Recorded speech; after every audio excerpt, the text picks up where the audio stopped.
We're back with your favorite show, The League of the Genuine Conversations. This is a program that brings you discussion, conversation about the subject of counterfeits. As always, we have a special guest with whom we have a discussion to deepen our understanding of the subject of counterfeits. This time round, we have a guest from Jinja City. Our guest is the Speaker of the Jinja City Council, Mr. Bernard Mbayo. You are welcome. Thank you very much, my brother Fred.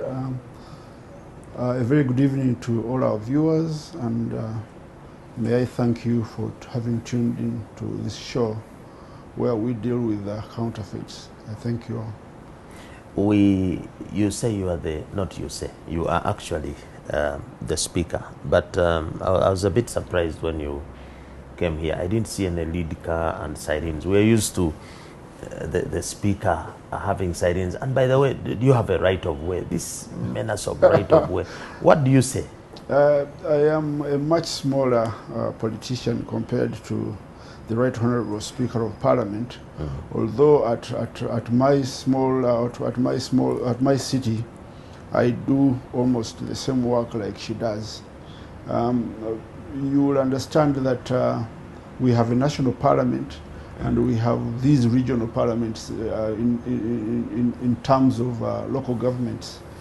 Now, what we operate in Jinja as a council is the equivalent of the national parliament. So you have a Jinja parliament? Yes, we have a Jinja parliament of this new city of Jinja, where we have 19 representatives of the people, 18, and now the mayor, His Worship the Mayor, or the president or the political head being the 19th.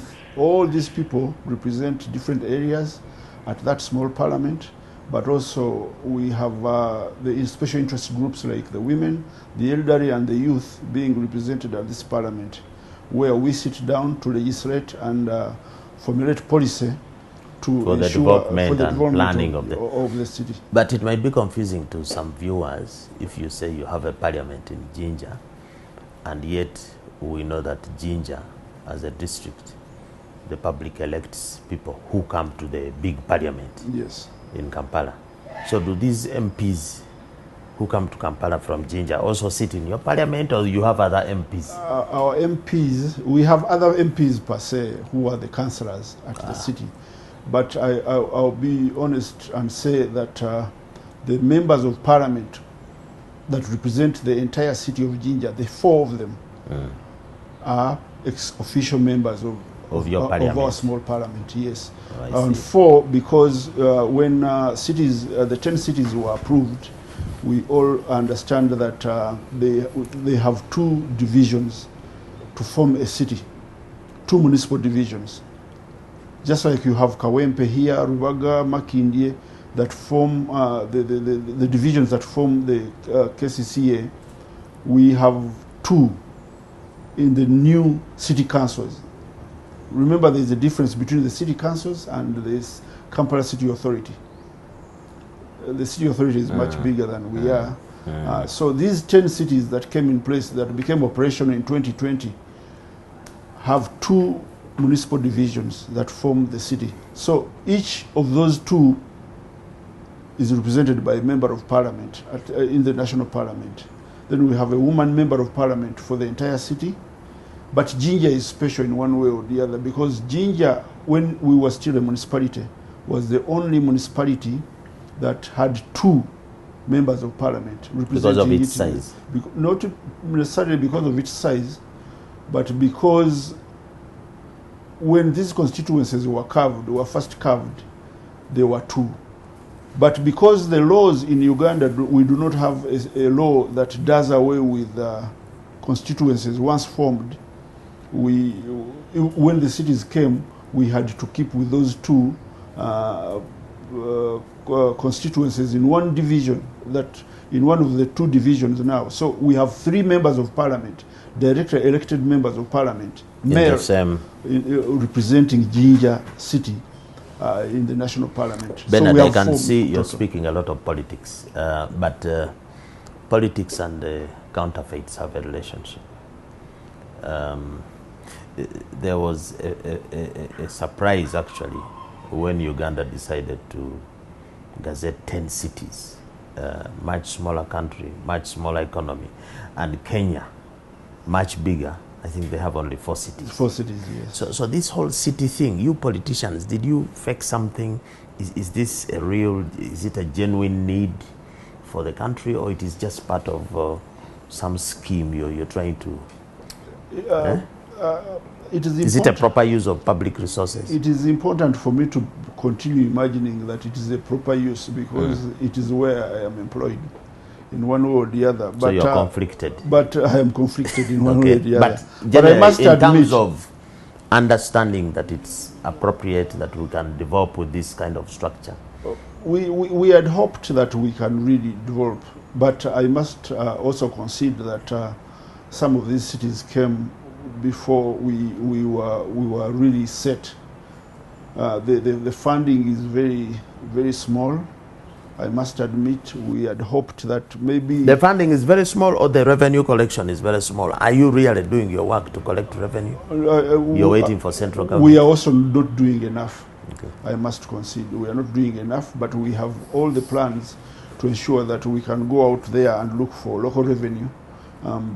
As a local government, we have a lot of monies that are unpaid, and I must tell you, we have taken steps to ensure that we go out there and look for money and make sure people have paid ground rate. We make sure people have paid property rates, which lie unpaid in billions of Uganda shillings. And then we are expecting... You need to take action. Yeah, we need to take action. This week, Jinja is in the news, maybe for the wrong reasons. The Nyege festival. Yes. But I was told that's a Swahili word. It's a very vulgar word. Yes. You are in the news again. For the wrong reasons or right reasons. I saw this, your friend, the Speaker of the big parliament, yes, chairing a session the other day, and she was saying they will not allow the festival to go on. And why this is relevant to this show is because the grounds on which Parliament was saying we should not have the festival were moral grounds. yes, And counterfeit has also a moral aspect. yes. Actually, a study by one university, Johns Hopkins University, says counterfeits evoke moral disgust, and resentment from the public. Yes. So you guys of Jinja, you are promoting counterfeit behavior through this Nyege festival? Our parliament, our national parliament, my brother Fred, needs to understand the effect of the Nyege festival. First of all, let me make it clear to our viewers that the Nyege festival takes place at a place called Itanda Falls, which is slightly outside Jinja city. It's about 35 to 40 kilometers outside the city, from the city center. Meaning Itanda Falls. Itanda Falls. So does it make it different? No, it is is a not moral question. Because theirs is moral. It doesn't matter whether it's 40 kilometers or 2 kilometers. It's actually within Jinja district. Okay. It's just within the confines of Jinja district. But now, for me, I think that immorality is all over the world. We have worse situations at the Brazilian carnival. And for me, the question of Parliament... Just wait. As a leader, are you saying that, okay, because there is one wrong that has been done, let's allow it? No. Because Parliament was saying, no, we need to stop this because the morality, our children... So this something fake we must stop. My thinking is that what Parliament should be discussing is how to reduce or cut down on the immorality that takes place at that place. This is at the festival. At the festival. How can we ensure that people don't walk in naked? How can we ensure that the under-18s don't access the venue? Because people have injected billions of shillings into this event. I remember 2 years ago, I was driving back to Jinja and there was a transport crisis, public transport crisis. I went to the Total opposite Uganda House. And somebody that knew me that was running to Jinja came to me and said, can you give me a lift? And he says, but I was with some two white chaps out there. They are young children. They want to run to Jinja. They are here for the first time in Uganda. They are Americans. They've come to go to the Nyege Nyege festival. And I said, please bring them. When I quizzed them, they indicated that they lived in California. They had seen Nyege Nyege on the internet. They had booked 5 months earlier. They had booked hotel rooms in Jinja, and they were here for the festival. Now, you can imagine a situation where Parliament, out of the blue, wakes up and says, we are cancelling this event. That would be a problem. So you're saying that because of the investment, even Sodom and Gomorrah, people had invested there. Yeah, absolutely. And God banned the whole thing. Yeah. Aren't we reinventing Sodom and Gomorrah? I am not. Because people are having open sex, people are having indecent behavior, because it's a crime to be indecent in public. When the Nyege Nyege took place at their former venue on Kayunga Road, I went there once. I went there during the day, and I must concede that I didn't see anything to the extent of what they are talking about, open sex and all this. I didn't see it. But binge drinking. For me, my appeal would be that we need to find ways of ensuring security within these premises to ensure that none of this takes place, other than saying we have cancelled the event. All hotels. So is the event going on? I am thinking that the event will go on, because these attempts have taken place before. They've attempted to stop this event before, but I mean, the people. But what is the purpose? Okay, we are talking about the festival. What is its purpose? The purpose is to have fun. People are having fun, and that's it. But most importantly, to have fun, make money. Yeah, make but merry. most importantly, people are making a lot of money out of this. People are making a lot of money out of this. All these service providers are there. The sales are huge. People are paying up to 200,000 Uganda shillings to enter. We are talking about over 30,000 people going to this place and having paid that kind of money to go and party for 3 days. So you are building a Nyege Nyege economy in Jinja. Absolutely, because for us as a city and as a district, we have refocused to say we want Jinja to be a tourism destination, or the #1 tourism destination in Uganda. Or in East Africa. Or in East Africa. So we have forgotten about the industries because they are as good as no more in Jinja. We are now saying tourism is our way to go. Okay, so you have made the case for the festival. Absolutely. Definitely. So Absolutely. If the speaker is watching, she has somebody opposing what she's thinking. But if you are looking to build Jinja as the go-to destination for tourism, Yes. what plans does the City Council of Jinja have to ensure that the tourists who come feed on safe things, safe food? Are you going to promote tourism at the same time while you ignore fighting counterfeits? I must admit, Fred, that before I came to this show, some of these things didn't make a lot of sense to me because I didn't have the knowledge about counterfeits. I took a lot of things for granted. But having come to this show, I now understand the importance of why we need to go out there, understand what our people are consuming. I have been to many countries in this world. I have been to the United States, I've been to Europe, almost all over Europe. I know that the governments there respect what their people consume. They do everything to ensure that their people are safeguarded. Ours here is a situation where everybody does as they feel, and anybody will come in. So because I think that the tourist experience can be injured or damaged if a tourist came here and, for example, they got injured on our roads because of the road carnage, because of the indiscipline, the fake driving habits we have on the road. If a tourist came here and fell sick, got malaria, and they get treatment with fake anti-malarials, and they are going to post their review. I went for Nyege Nyege festival, and when I fell sick or I ate bad food, the milk was bad. These are very, very important things in promoting or demoting that tourism you're talking about. So do you want, as a city council now, to include anti-counterfeit intervention or a pillar in whatever activities that you'll be doing? Absolutely. I'll tell you one small story where we had a team of Danish tourists coming to the source of the Nile, but they checked in through the Njiru route, but they had to pay the other side. The collection point is across at the source of the Nile, the Jinja side. So when they came in, the tourism police went and tried to stop them. Naturally, the tourism police was armed, and then of course they tried to arrest this intervention, to resist this intervention by the police, and there was a scuffle.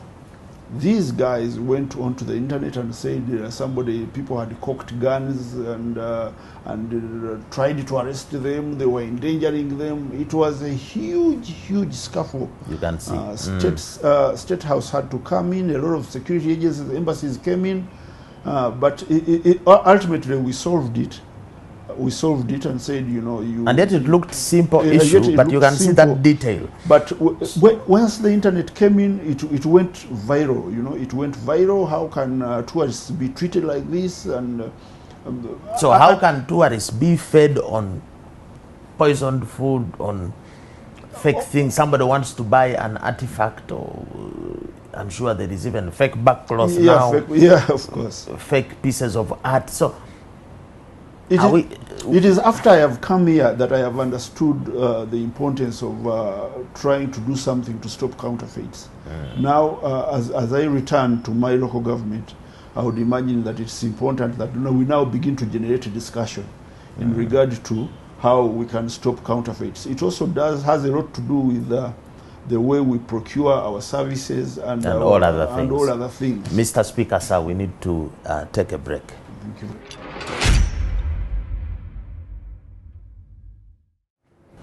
We're back with the second segment of this conversation, the League of the Genuine Conversations. We are here with the Speaker of Jinja City, a new city. How old is the city? The 1 city month? is 2 years. 2 years old. 2 years now, okay.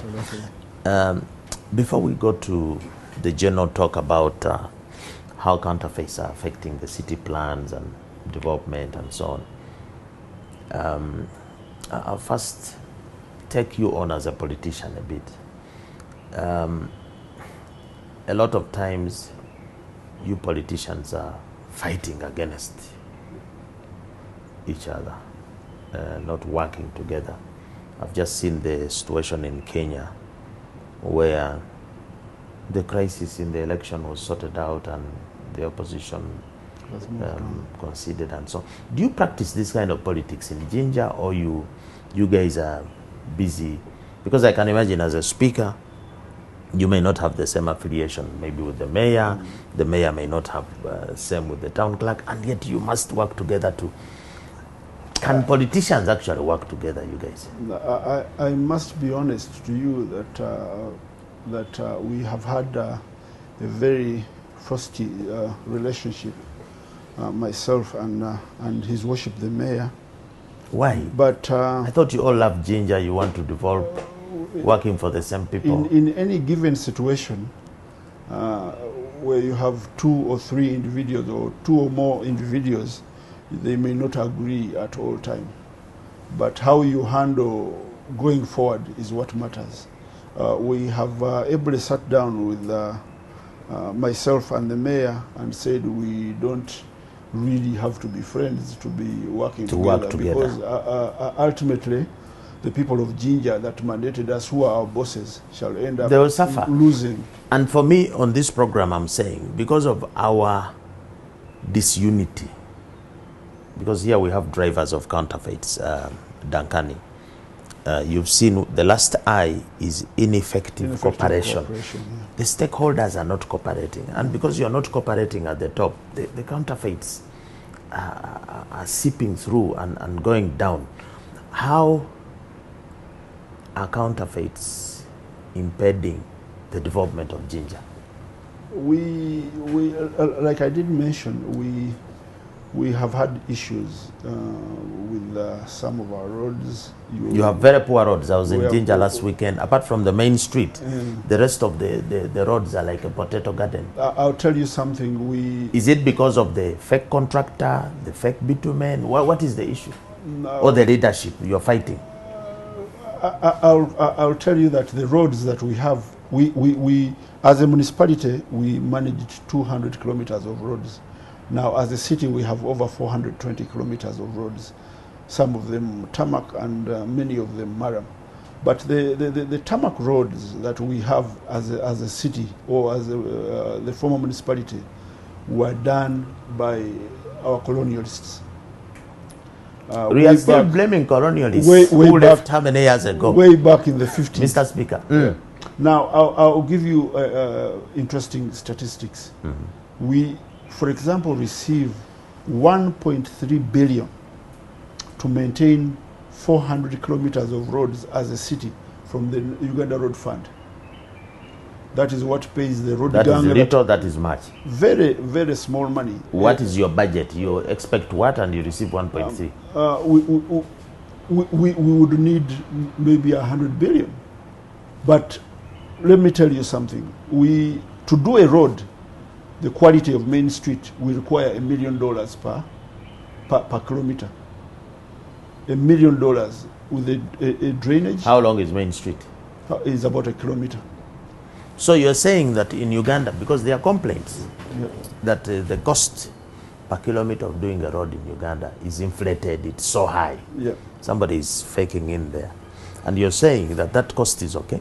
$1 million per kilometer? $1 million is what we require to do a road with lighting, solar lighting, with a detailed drainage, and probably 3 to 4, 5 inches of asphalt, a full asphalt road, as compared to what the local governments would do in terms of this cheap sealing, one or two seals.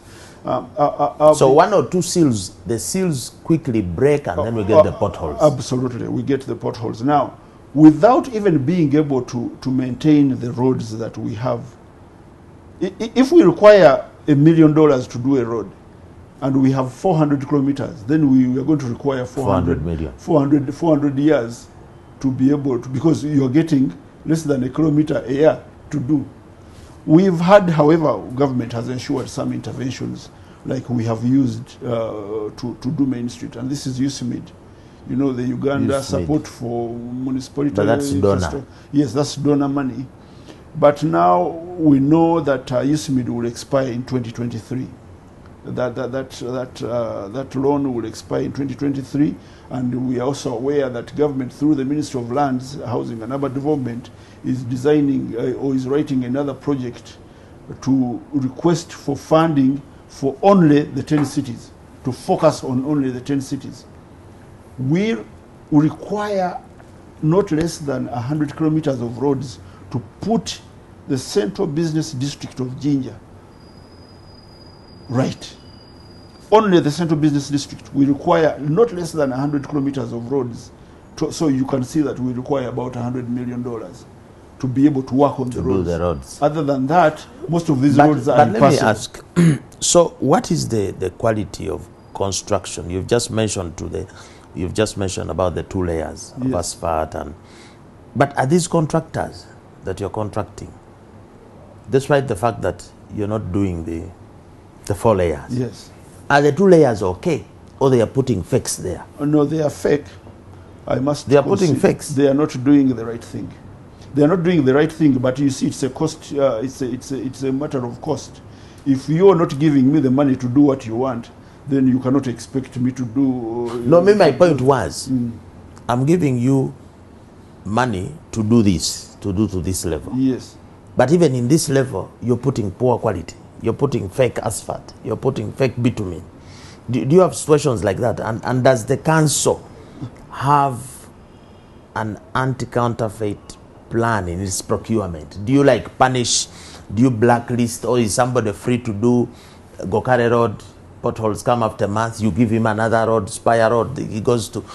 Do you as a city check this out and have controls? We have blacklisted some of these contractors before who come and do fake things. Somebody comes, picks up 2-3 billion shillings and does fake things. Even for schools, to build markets, we have situations where people come and do fake stuff. But I must concede that we have not had a very well streamlined system to go at some of these guys to try and punish them. Now that why is that? Is it because you politicians don't think that counterfeit is a serious problem? Partly that is the case. We have not thought that counterfeits. There is a lack of knowledge in regard to the way counterfeits work and how we can be able to stop some of these problems. Nobody knows what to do. And you see shows like this now really bring us up to speed with the way we should be able. Is it possible to say we lack knowledge and maybe appreciation of the problem when we face counterfeits every day?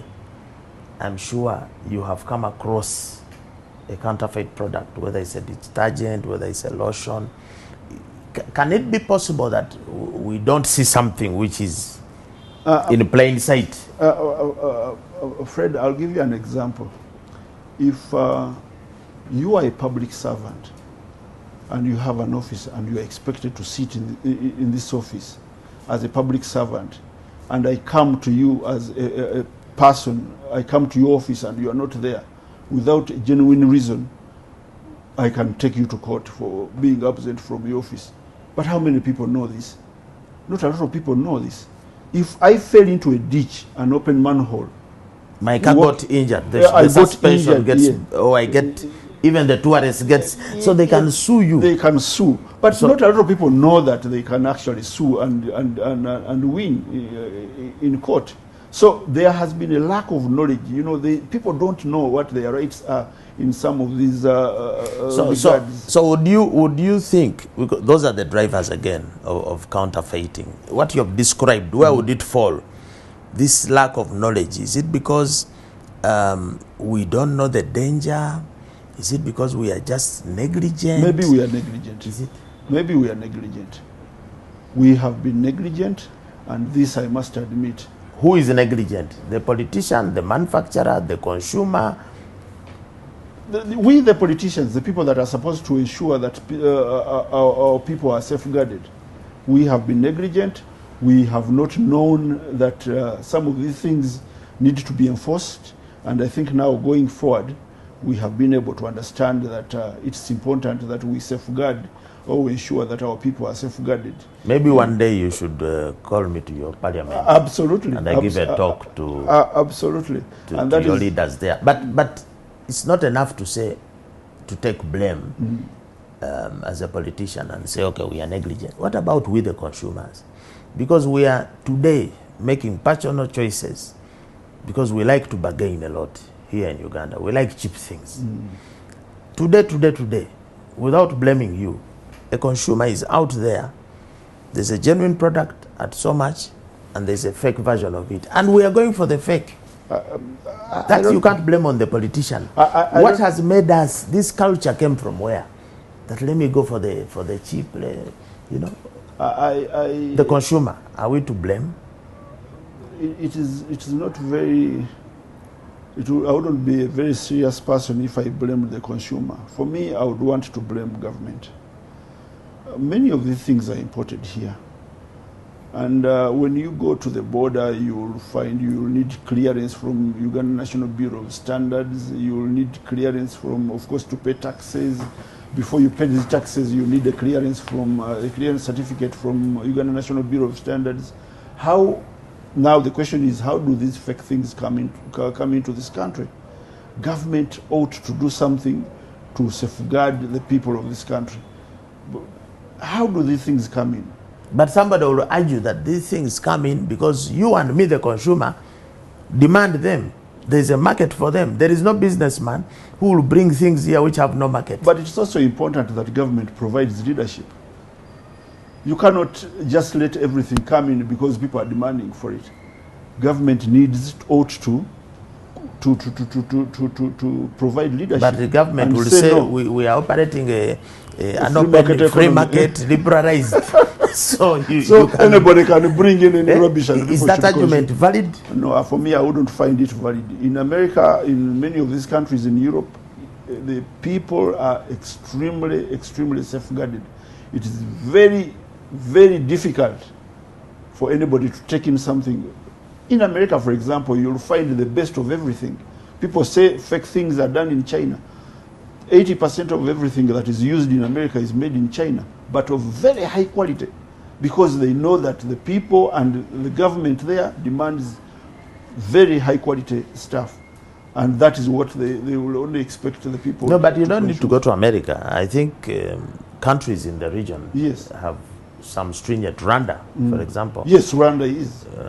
Okay, Kenya, they also try. They even have a body, a national body that fights counterfeits, the Anti-Counterfeit Agency. They have consumer protection laws and so on. Yeah, but don't you think, without taking responsibility away from government, don't you think that me, as the head of my family, I have a responsibility to keep my family safe? I cannot blame the speaker for going and buying fake posho meal. I went and bought on the cheap, which has aflatoxins, which has pesticide residues, because I was trying to save. That responsibility is mine. If we allow consumers to wait for government, to wait for a manufacturer, to wait for people to do for them things, we shall be taking away the constitutional duty of the citizen to ensure their well-being before they demand for well-being from others.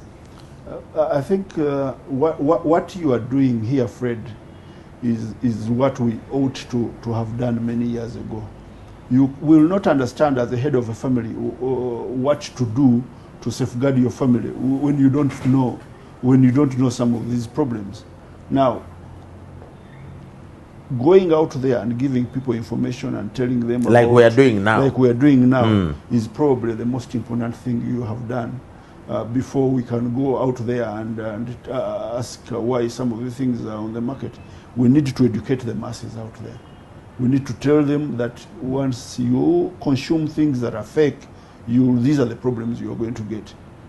So for now, we need to start by telling our people that these are the problems that are involved with counterfeits, and this is how you can do. Do we need to tell, for example, should the manufacturers play a big role in helping the consumer? And here I can be on the side of the consumer, because most consumers cannot differentiate between the genuine and the fake, and that's one of the drivers, differentiation. You think this differentiation is an important thing? Can we demand more? Can Jinja City demand from the manufacturers in Jinja to say, from now onwards, when you're putting a product on the market and you're going to promote it and advertise, also tell us the differentiation between the genuine and fake? Is that something you can do? Yeah, absolutely. I think that is where we really need to go as a country. We need to move in that direction to ensure that our people can differentiate between the fake and the genuine products. But also, to get back at the Uganda National Bureau of Standards, for me, I still don't understand what they are doing when we continue to have a lot of these fake things coming into the economy or into the market, when they are paid, and it's a government agency, by the taxpayer to do what they are supposed to do. They are sleeping on the job. They are sleeping on the job, and ultimately, isn't their problem funding?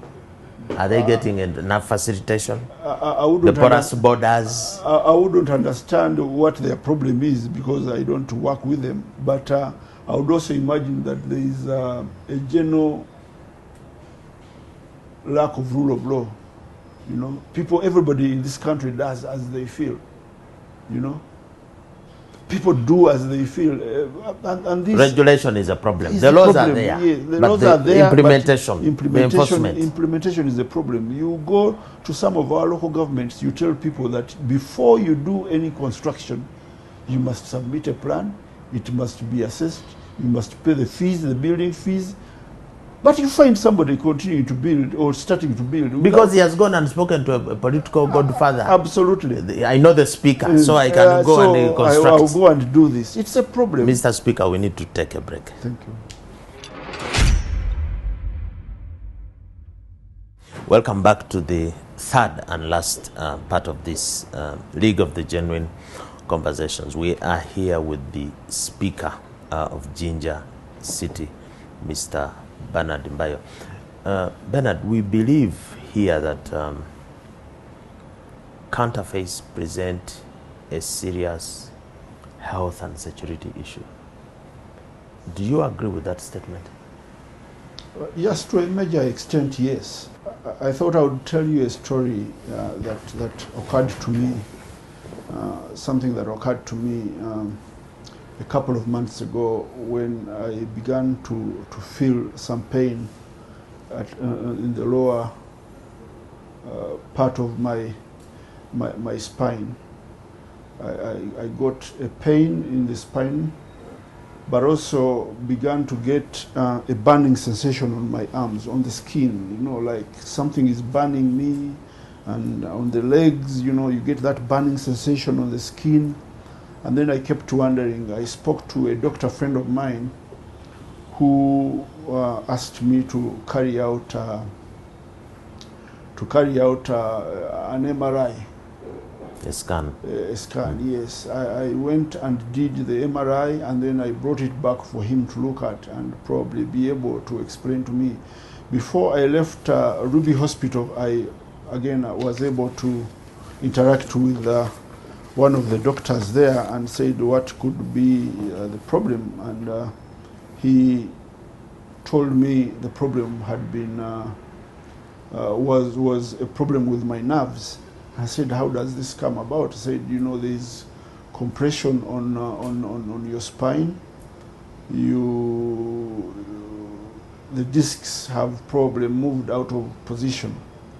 So I said, okay. I had to go back to my doctor to be able to speak to him to see, and he also agreed with what the other doctor had told me.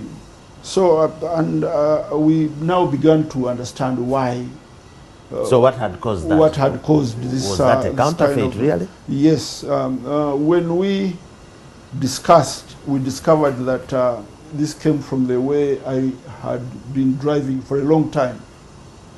I kept, you know, you sit in the car for long distances and yeah, we like to drive like this with one arm. Yes. With one arm like that, and for many hours. But that is stylish. It is. It might appear stylish, but it is very dangerous because you put a lot of pressure on one side of your body, and then you spend a lot of hours in that position. You know, driving. I've been going to school here. From Jinja, I come to Kampala all the time. I am driving like that. But I've also been able to, I lived in the UK and attempted to get a driver's license there. And I learned that, you know, the British will tell you that you must hold the steering like that with your two arms. Feed the steering from one part to the other. We must drive like this. Like that, holding. That without those ones who drive like this, actually the fake ones. No. Those are the genuine drivers. You must hold the steering in that position. And balance your body. And balance your body. Sit straight, balance your body, and hold the steering with your two arms. It makes a great difference. Not now, this. Not you know, sitting like that in the car and you think you are relaxed while putting a lot of pressure on your spinal cord. So this had become, this was the problem. Now I began to ask myself what the solution to this was going to be. And of course some of the doctors... But wait, before you go to the solution. Yeah. So we have driving schools. Yes. I've just talked about the road carnage. Yes. We lose 3,000 people a year on average.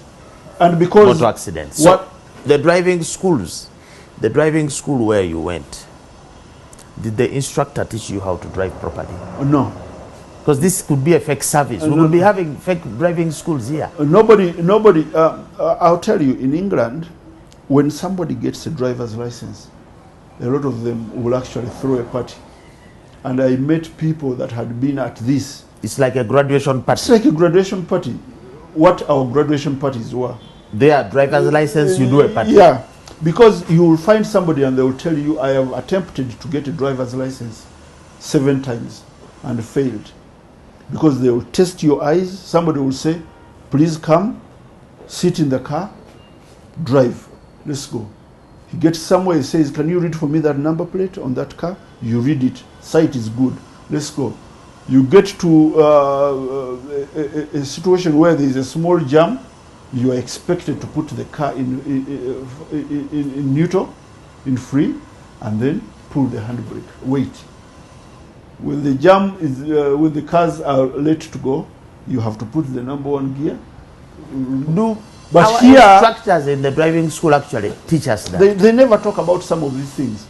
And this is why somebody will get a driver's license even before they know how to move a car.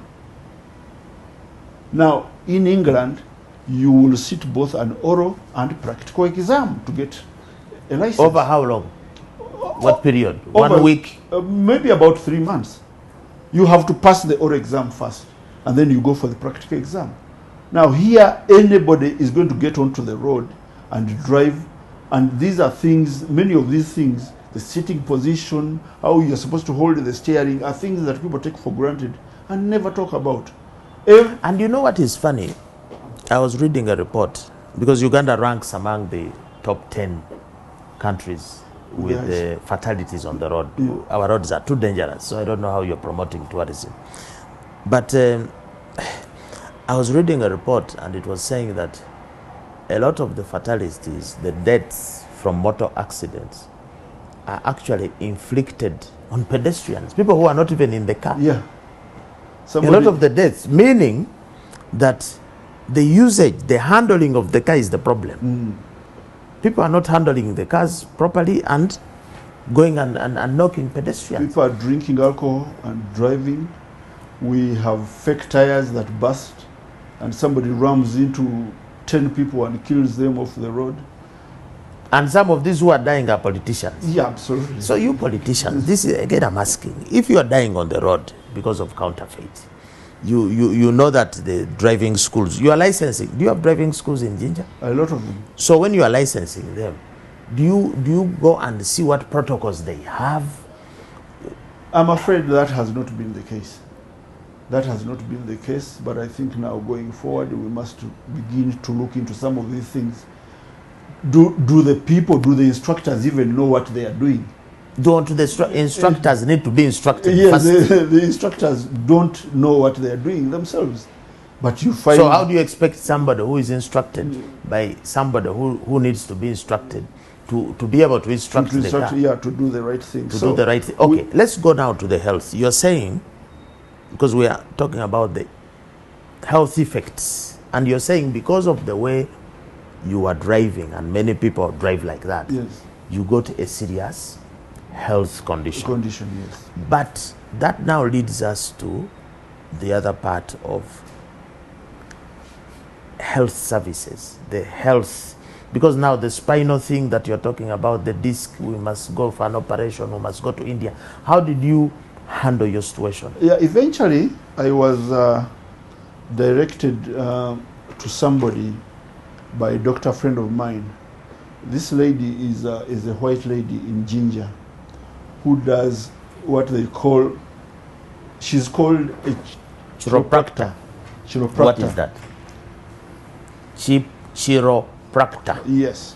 Chiropractor is a treatment where a practitioner called a chiropractor uses their hands to help relieve problems with the bones, muscles, and the joints. Without using any medication. You use chiropractor? Yes. She was able to tell me... Isn't that a fake? No. It is, they say here that Because, Speaker, we have a lot of quacks. We have quack doctors, we have quack lawyers. You went to a quack. Is this a genuine thing? Yes, it's considered a type of complementary and alternative medicine, which means it's not a conventional medicinal treatment. Anybody else will recommend an operation in India to put the disc they are back, putting your discs right and all that. But I go for 2 sessions to this lady, and she just uses her hands to massage the spinal cord, and she will fold you in all sorts of ways, and you'll hear the bones cracking, and in one way or the other going back into position. And of course, after 3 or 4, 5 visits, the burning sensation began to reduce. The pressure on the nerves, eased. And I am, of course, now very careful at the way I drive and the sitting position in office. Many people sit down for long hours in office without standing up. I am going. You recommend that you should stand everywhere. Stand. Some people once in a while. Work while standing. Yes. Some people stand in their offices and work while standing. But now is when I began to appreciate the fact that I needed to do certain things in a particular way for me to be able to avoid some of these problems. So you are telling the viewers that this subject of counterfeits that we are talking about is not a joking subject. It's a very serious issue. Yes. Your health can be affected very seriously. Very, very seriously. Now, going back to the city, how is Jinja City ensuring that health services are not infiltrated by counterfeits? We have fakes everywhere. I think it was in Jinja or around there during COVID. They caught somebody, I think it was in Mayuge. They caught some young man who was faking what he called a COVID vaccine. Faking is everywhere. How is Jinja ensuring that this population does not have infiltration of counterfeits? Do you have a plan, or do you want to make one? We should only be able to make one. I must admit we don't have one, and have heavily relied on agencies like the National Bureau of Standards, the National Medical Stores, or the National Drug Authority rather, to try and see how we can safeguard our people. But now, as a city authority, it's important that we move in the direction of ensuring that we have a policy and we have systems that will safeguard our people in terms of what kind of medication they take and they're able to find on the market to buy for their consumption. Because you see, Bernard, for you as a politician, and all of us in fact, we live in a country where the youth dependency ratio is more than 100%, meaning that behind you and me, there's a line of people who are waiting on us to support them. Somebody is sick, somebody died, school fees. So our ability to save for our old age is affected. People in this part of the world are not stupid, but and therefore do not appear to be poor when they are older because they didn't work. It's just because the social security, the saving is you can hardly save. Yes. And the dependence is high. So if we do not, even at an individual level, if we do not stop these counterfeits, they will have a ripple effect down to the grassroots, which will come back. Yes, absolutely. Which will come back to us. So you would agree that this is not a job just of a politician. This is a job of everyone. Every adult needs to. Let's go to the issue of how counterfeits cause insecurity. Should this be a security issue? Why don't we just leave people to fake around and sell? And after all, some people urge their benefits for buying a counterfeit. Is it a security issue? Our listeners out there need to be reminded of the fact that Jinja used to be an industrial town. And after a couple of years, many of these factories moved to Kampala. But there is still quite a number of them in Jinja that employ quite a number of our people, especially the youth and the women, as factory workers. Now, and the men, yeah, the family heads. And the men, yes. Now, in many instances, once we have fakes on the market, of course, coming in, they will render many of these factories closed and or produce below capacity. Below capacity. The competition from the fakes is stiff. Yeah, because remember the fakes are much cheaper because they don't go through the rigors of production. They don't pay taxes. They don't pay taxes. So they will cause some kind of unemployment in one way or the other. Now, many of the youths that remain, or the people that remain unemployed, try to do everything they can to find an alternative to a living, and these become extremely dangerous to the society or to the people that live in the city. It is therefore important that as an authority we try to fight, or we do everything we can to stop these fakes going into the market, and therefore rendering many of our genuine factories incapable of... I lived in Jinja in the 80s. There used to be these iron barmen. Yes. Butarimbwa guys. Are you saying that Jinja can come back to those hitmen if we do not sort out the economics, the welfare, by making sure that we promote legitimate, genuine business? Before I left Jinja yesterday, we had a case of one of the prominent weightlifters, a girl, a national weightlifter, that got stabbed in the neck and died 2 days ago. In Jinja? In Jinja. And she was What was her name? She was buried. I don't remember the name very well, but I have the pictures on my WhatsApp. She got stabbed in the neck and died apparently because some people, some gang in Bugembe, in the outskirts of the city, had stole a phone from her. She took them to court and they prosecuted them, took them to prison for 2 years, and when they came back they said they were going to revenge. Oh and my God. They got her killed. Some of these have been arrested. So there is a huge gang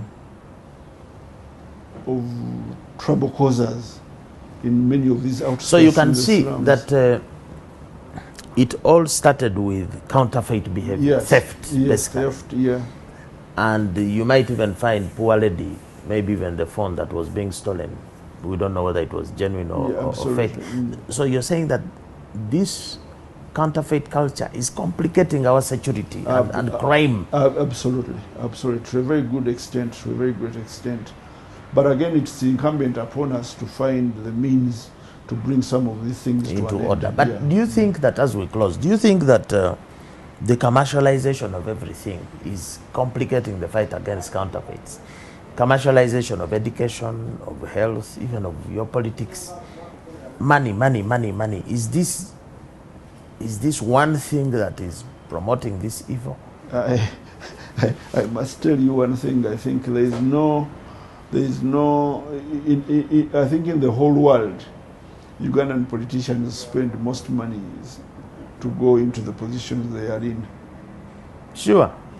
But we are one of the poorest countries. Where do you get the money from to spend? The politicians have it. I'll tell you, I went to Tanzania and I learned there that what a member of parliament requires in terms of money to go to parliament in Tanzania is only half of what a councillor needs here to go to. A councillor spends more money than an MP in Tanzania? In Tanzania. They spend less than what an MP needs in Tanzania, because there is nobody gives money in Tanzania to people in an election. Is it because of Ujama? I don't know. I think they've grown up like that. For a long time, They just don't do it. You are not expected. You cannot be allowed to give money.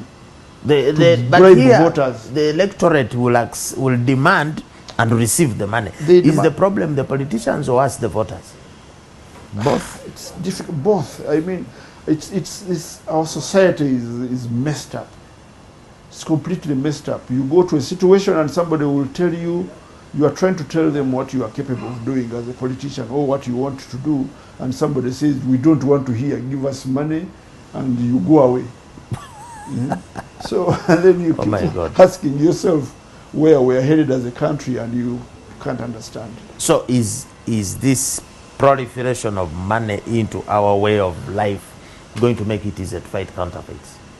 Because the motive for counterfeiter is money. They want to make money, quick money. No, for me, I would imagine that it can only make it more difficult. We need to agitate to have a change in attitude, in the way we do things. We need mindset change. Mindset change. Behavior change. Yes, behavior change.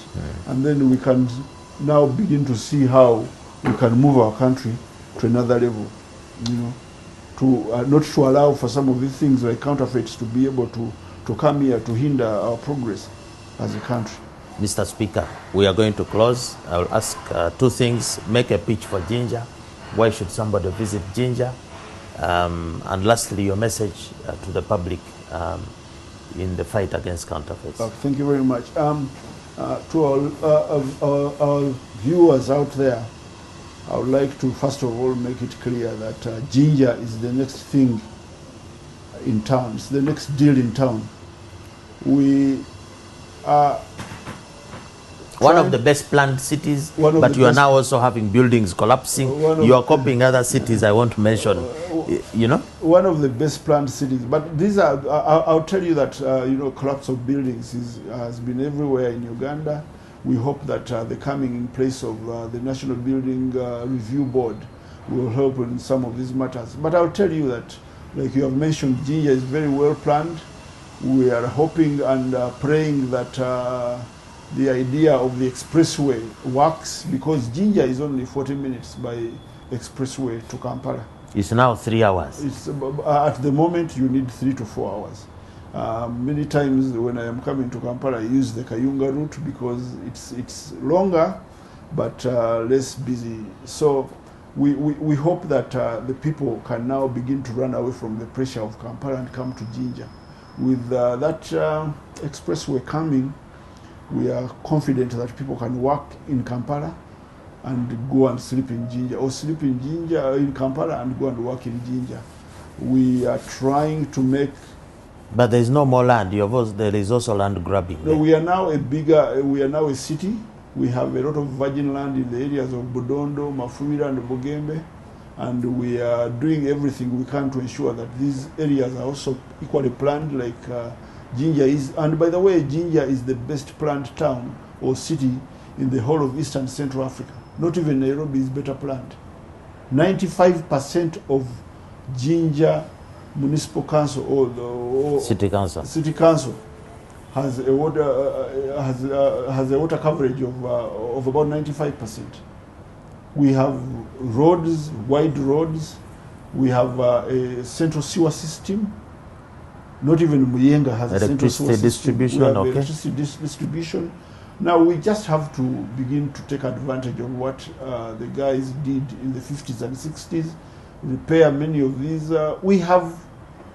But you're selling on the streets. I saw the other day on Main Street oranges. They are hawking on many of these selling things, muchomo during the day. Many of these things are going to become a thing of the past.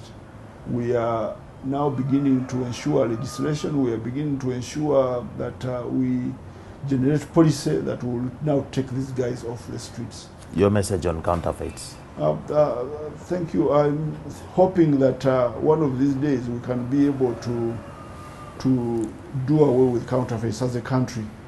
Of course, like I've mentioned before, it's very important that we are able to get our people to understand what counterfeits are and be able to give them a message to fight counterfeits. As a local government, we are now beginning, and we have started a journey to try and do everything we can to protect our community, to protect our people from counterfeits that are so devastating. But your voters are saying because of poverty, they can't afford genuine things. Yeah, but is poverty an excuse to consume counterfeits? No, for me, I wouldn't want to make that an excuse. What we need to do is to ensure that we do our counterfeits and ensure, therefore, in the long run, the safety of our people. That has been the Log Conversation, League of the Genuine Conversation with me, Fred Mwema. As always, we've had a guest. You've had the conversation. This is from Jinja, the speaker of Jinja. They have a problem there. The promise is they will handle it as well. We would like to sign off by thanking you, the audience that has been participating, following us in this program. This is your program because we are all affected by counterfeits, which are in every aspect of our lives. We would like to encourage you to support by subscribing to the show, share.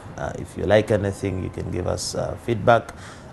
We sign off by asking you not to be fake, to always buy and sell genuine.